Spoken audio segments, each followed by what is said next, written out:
It is every single place.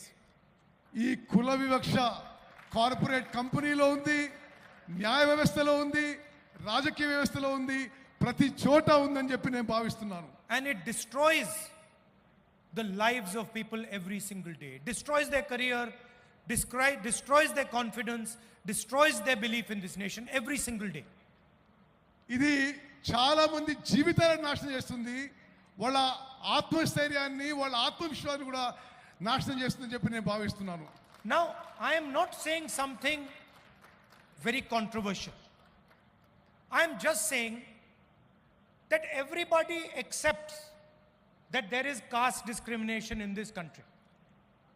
Let us now find out the true extent of the caste discrimination. నేను వివాదాస్పదంగా మాట్లాడదలుచుకోలేదు. కుల వివక్ష ఈ దేశంలో ఉందనే విషయం మనం అందరం యాక్సెప్ట్ చేసుకొని ఆ తర్వాత ఈ విషయాన్ని ఏ విధంగా సరిచేయాలనో ఆలోచన చేయాలని చెప్పి నేను మనం చేస్తున్నాను. I use the analogy of an X-ray. When somebody gets injured, the first thing you do, you go to the hospital, the doctor says, let us do an X-ray.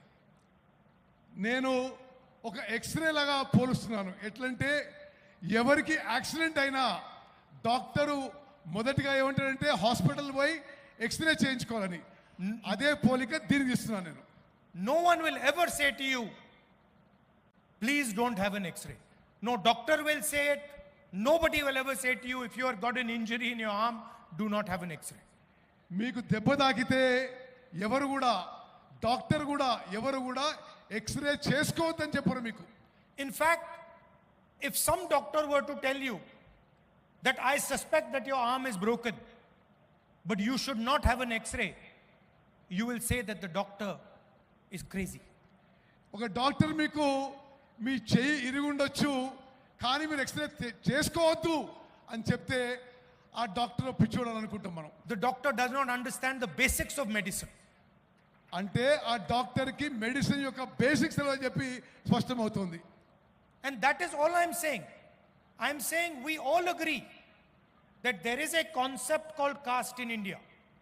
We all agree that there is a concept called caste discrimination in India.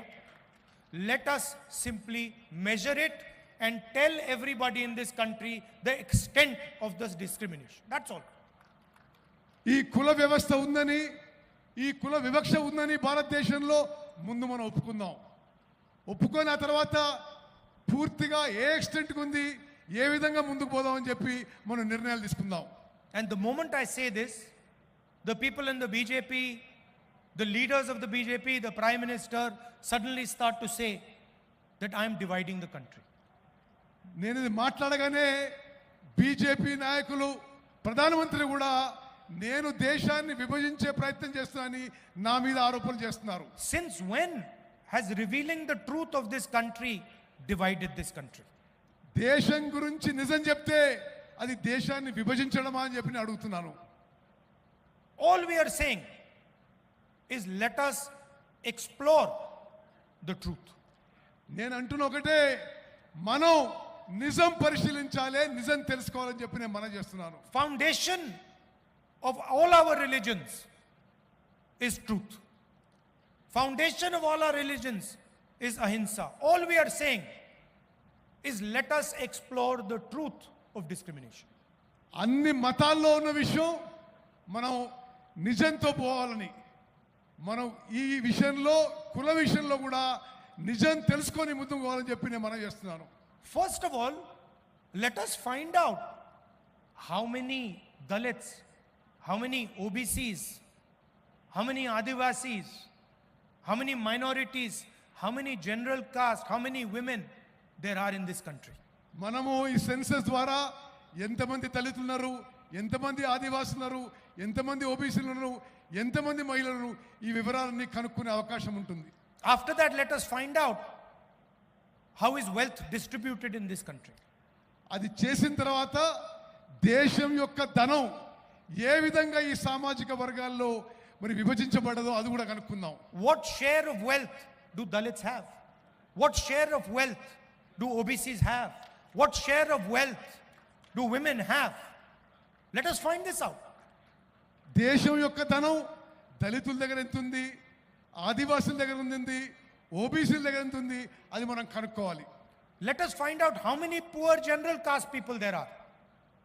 ఎంతమంది నిరుపేదలు ఉన్నారో మరి తెలుసుకోవాలి మనం. Let us ask ourselves the question, how many Dalits are there in corporate India?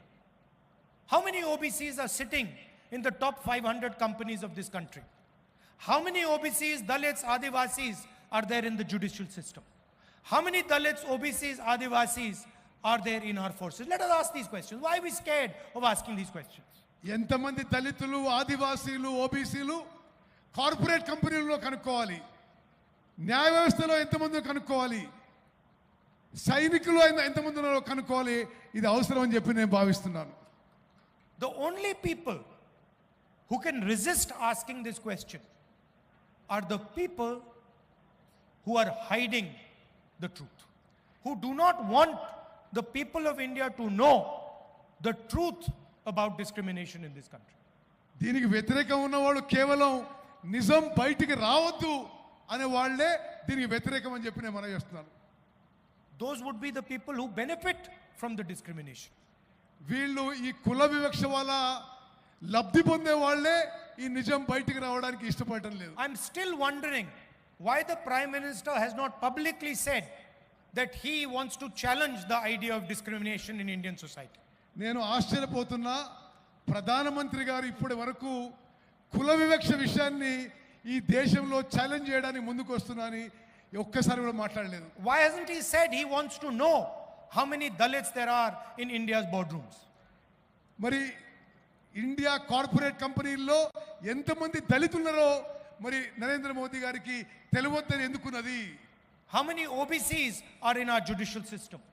ఎంతమంది ఓబీసీలు మన న్యాయ వ్యవస్థలో ఉన్నారని మరి నరేంద్ర మోదీ గారికి తెలియాల్సిన అవసరం ఉంది. How many Adivasis are anchors in our media system? ఎంతమంది ఆదివాసీలు మన మీడియాలో యాంకర్ల పాత్ర పోషిస్తున్నారు కూడా తెలియాల్సిన అవసరం ఉంది. Why is he scared of asking these questions? ప్రధానమంత్రి గారు ఈ ప్రశ్నలు అడగడానికి ఎందుకు భయపడుతున్నాడు? I committed on behalf of the Congress party in Parliament House that we will carry out a national caste census. నేను కాంగ్రెస్ పార్టీ తరఫున పార్లమెంట్లో స్పష్టంగా చెప్పిన మేము జాతీయ స్థాయిలో క్యాస్ట్ సెన్సస్ చేస్తామని హామీ ఇవ్వడం జరిగింది. And we will demolish the artificial barrier of 50% reservations that has been placed in front of this country. ఇప్పటి వరకు ఏది ఉందో 50% వరకు రిజర్వేషన్స్ అది మేము ఎత్తేస్తామని చెప్పి నేను మనవి చేస్తున్నాను.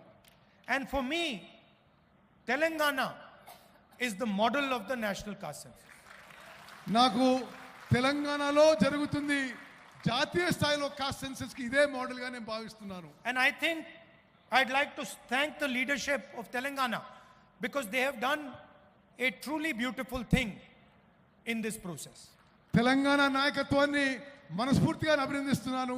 ఈ ఎక్సర్సైజ్ లో చాలా బాగా ముందుకు పోవాలని చెప్పి నేను మనవి చేస్తున్నాను. And when I was coming here in the car, I was thinking to myself, we do not want a bureaucratic caste census. నేను కారులో వచ్చి అనుకున్నా బ్యూరోక్రసీ ద్వారా చేసే క్యాస్ట్ సెన్సస్ మాకొద్దు. We don't want some bureaucrat sitting in some corner somewhere to decide the questions that the caste census will ask our people. ఏ బ్యూరోక్రాటో అధికారియో ఆ caste census లో ఏ questions అడగాలని వాళ్ళు డిసైడ్ చేయొద్దని చెప్పి నేను భావిస్తున్నాను. Because in fact this will be an insult to the people of India. అది తెలంగాణ ప్రజలను అవమానించడం అని చెప్పి నేను భావిస్తున్నాను. We want the people of India to ask and decide what questions are going to be asked in the census. మేము సామాన్య ప్రజలు నిర్ణయం చేయాలి ఏ ప్రశ్నలు అడగాలి ఏ ప్రశ్నలు అడగాలని చెప్పి. We want the Dalits, the OBCs, the Adivasis, women, we want them to decide exactly what questions are going to be asked. నేను కోరుకునేది దళితులు, ఆదివాసీలు, ఓబీసీలు వీళ్ళు నిర్ణయం చేయాలి ఎటువంటి ప్రశ్నలు అడగాలని చెప్పి నేను. And as a result, we will not just get a caste census. We will get a political instrument, a developmental instrument that will define how this country will progress. అయితే దాని ద్వారా కులగణనే కాదు అభివృద్ధికి ఏ విధంగా ముందుకు పోవాలి, రాజకీయాలు ఏ విధంగా పోవాలి, రాజకీయాలు ఏ విధంగా ముందుకు పోవాలని ఒక మార్గం ఏర్పడుతుందని చెప్పి నేను భావిస్తున్నాను. Please understand that what we are designing here is not simply a caste census.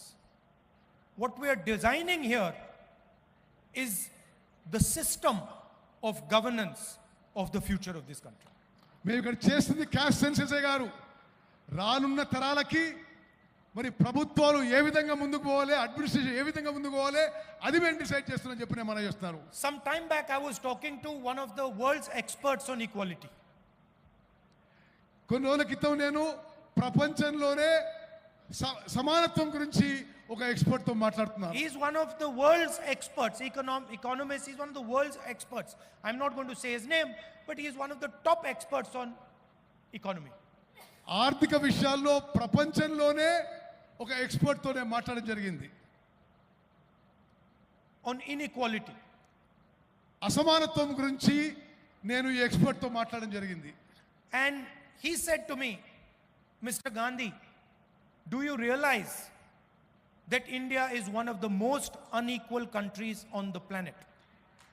ఆయన నాతో ఏమంటే, గాంధీ గారు మీకు తెలుసా ప్రపంచంలోనే భారతదేశంలో ఎక్కువ అసమానత్వం ఉందని చెప్పి ఆయన చెప్పడం జరిగింది. And he gave me a presentation on how India is one of the most unequal societies on the planet. అతను నాకు ప్రెజెంటేషన్ ఇచ్చాడు. ప్రపంచంలోనే భారతదేశంలోనే ఎక్కువ అసమానత్వం ఈ సమాజంలో, భారత సమాజంలో ఏ విధంగా ఉందని చెప్తూ. And after his presentation I said to him, my brother, you are telling me that India is one of the most unequal societies on the planet, but your analysis does not even include the single biggest discriminator in Indian society, which is called caste. నువ్వు చెప్పిన విషయాలు విన్నా కానీ నీ ప్రెజెంటేషన్లో భారతదేశంలో అతి ఎక్కువ అసమానత్వం కుల వివక్ష గురించి మాట్లాడలేదు. So in fact your analysis hugely underestimates the inequality in Indian society. మీ విశ్లేషణ భారతదేశంలో ఉన్న అసమానత్వం ఇంకా ఎంత భారీగా ఉందో కూడా మీ విశ్లేషణ కూడా లేదని చెప్పి నేను మనం చేస్తున్నాను. So why I'm telling you this is because inequality means something completely different when you have a caste system in place. అసమానత్వం అనేది కుల వివక్ష ఉన్నప్పుడు, కుల వ్యవస్థ ఉన్నప్పుడు ఇంకా మరీ ఎక్కువ ఉంటుందని చెప్పి కూడా మనం చేస్తున్నారు. A Dalit person in India could not be touched. భారతదేశంలో దళితులకు అంటరానితనం ఉందనే విషయం మనందరికీ తెలుసు. Do you realize the level of inequality that person would feel if society is not allowed to touch him? సమాజంలో ఒక వర్గంలో అతన్ని ముట్టడానికే వీల్లేదంటే ఎంత అసమానత ఉండిందో గమనించాలి. This does not exist anywhere else. ఇది ప్రపంచంలో ఎక్కడ లేదు. And so what we have to understand is that discrimination in India is unique and probably among the worst in the world. ప్రపంచంలోనే అన్ని దేశాల్లో ఈ వివక్ష అనేది ఎక్కువ ఉంది భారతదేశంలోనే చెప్పిన మనం చేస్తున్నారు. And if we want to talk about a powerful country, if we want to talk about progress, if we want to talk about happiness among our people, the absolute first thing we need to do is identify the amount of discrimination and the nature of discrimination that is taking place here.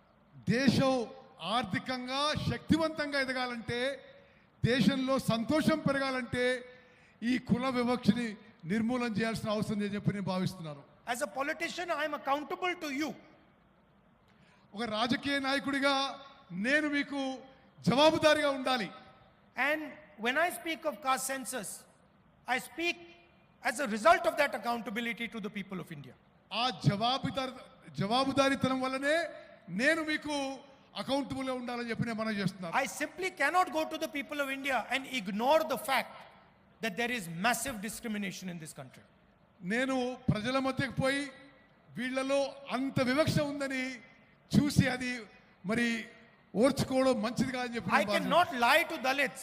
I cannot lie to Adivasis. I cannot lie to minorities. I cannot lie to women that this country is fair to you.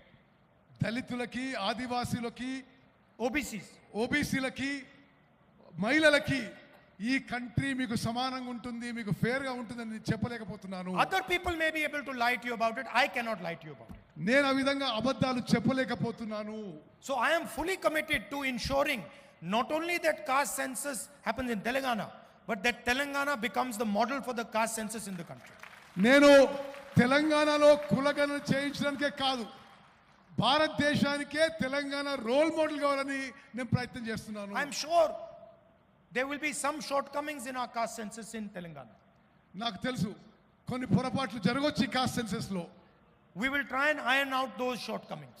ఆ పొరపాట్లన్నీ సరి చేసుకుంటూ ముందుకు పోతాం. And I would like this to be a conversation between civil society, the people of Telangana and the government of Telangana. ఇది civil society, ప్రజలు, తెలంగాణ ప్రభుత్వం మధ్యలో ఒక సంభాషణలాగా ఉండాలని చెప్పి నేను కోరుకుంటున్నాను. Because we want to develop a framework of progress, a framework of development for the entire nation, and Telangana is the first step in doing that. మొత్తం భారతదేశంని తెలంగాణలో ఇప్పుడు చేస్తున్న ప్రక్రియని ఇది రోల్ మోడల్ గా చేసి భారతదేశం మొత్తం కూడా చేస్తామని చెప్పి మనం చేస్తున్నాం. And so I'd like to thank all of you who have come here, given your valuable time. I'd like to thank senior leaders of the Congress Party, Chief Minister, others, Deputy Chief Minister, PCC President. I'd like to thank all of you for your time, and I'm very, very proud that Telangana, the government of Telangana, is taking this step. మీ అందరికీ మీ అమూల్యమైన సమయం కేటాయించినందుకు ధన్యవాదాలు తెలియజేస్తూ ముఖ్యమంత్రి గారికి, ఉప ముఖ్యమంత్రి గారికి, పిసిసి ప్రెసిడెంట్ గారికి నా ధన్యవాదాలు And to తెలియజేస్తాను. Uttam Reddy ji for an excellent translation. Thank you. Ponnam Prabhakar గారు ఓట్ ఆఫ్ థ్యాంక్స్ చెప్తారు. అనిల్ గారు మనకి ఇక్కడ భోజనాలు పెట్టారు. మూడు రంగుల జెండా పట్టి సింగమోలే కదిలే నాడు ఒక్కరు కాంగ్రెస్ సూర్యుడు మన రాహుల్ గాంధీ तहे दिल से तेलंगाना सरकार की तरफ से और तेलंगाना प्रदेश